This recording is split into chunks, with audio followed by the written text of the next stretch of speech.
Респираторните алергии през последните години драматично се повишават в световен мащаб. Причините са многобройни, но ще спомена една – това е замърсения въздух. Пациентите подценяват изключително много симптомите, когато е в началото, когато са с леки оплаквания и чакат да станат тежки, което води до липса на концентрация при децата по време на училище, при възрастните води дори до загуба на работа, липса на сън и всичкото това може да бъде предотвратено.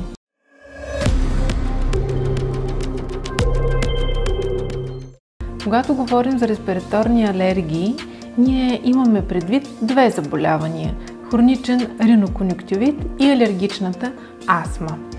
Модерен подход е да се говори за едно заболяване. Защо? Защото е един дихателен път.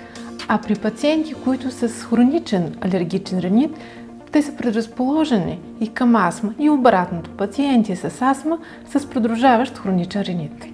Имат ли място шуслеровите соли в терапията и профилактиката на дихателните алергии? Когато знаем дадения сезон, както е пролета, преди това аз лично на моите пациенти започвам профилактика с шуслерови соли. Това, което може да се използва като комбинация с шуслерова сол номер 2, номер 3 и номер 8. Номер 2 шуслерова сол се използва за по-бързо отстраняване на дебелтъците от организма, т.е. алергените. Номер 3 способства за един адекватен имунен отговор. Номер 8 отговаря за хидробаланса. Помага за намалянето на секрецията. Ще намали хремата и ще намали отделянето на секретите от долни дихателни пътища.